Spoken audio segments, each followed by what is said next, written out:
भाषेचा विषय नाहीये, हा भाषेचा विषय आहे, इतिहासाचाही विषय आहे, करिक्युलमचाही विषय आहे। म्हणजे माझं म्हणणं आहे की एसएससी बोर्डाचं काय होणार, सीबीएसई बोर्डचा माझा विरोध नाही, पण हे ऑप्शन्स दिले पाहिजेत। एसएससी बोर्डामध्ये मी पुन्हा तेच रिपीट करते, पुन्हा तेच सांगते की एसएससी बोर्डाचा असरचा रिपोर्ट गाववाडी वस्तीचा फार काय सगळ्या देशात उत्तम आहे का तशी परिस्थिती नाही। तेव्हा ज्या शिक्षकांना अजून मदतीने मुलांना 100% गणित, भाषा, इतिहास, सायन्स हे शिकवायचं आहे, ते शिकवतानाच एसएससी बोर्डाची अडचणी आहेत।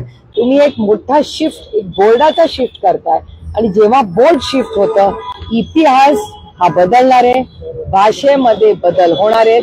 कुठल्याही भाषेचा विरोध, आमचं म्हणणं 100 भाषा शिकायच्या 100 शिका, आमचं स्वागतच आहे, पण लादू नका कुठलीही गोष्ट। पालकांना ठरवू दे की आपल्या मुलांनी कुठली भाषा शिकावी, त्याच्यात पालकांना वाटत असेल 5 भाषा शिकवा, जरूर शिकवा, तुमची मुलं आहेत, तुमचा अधिकार आहे।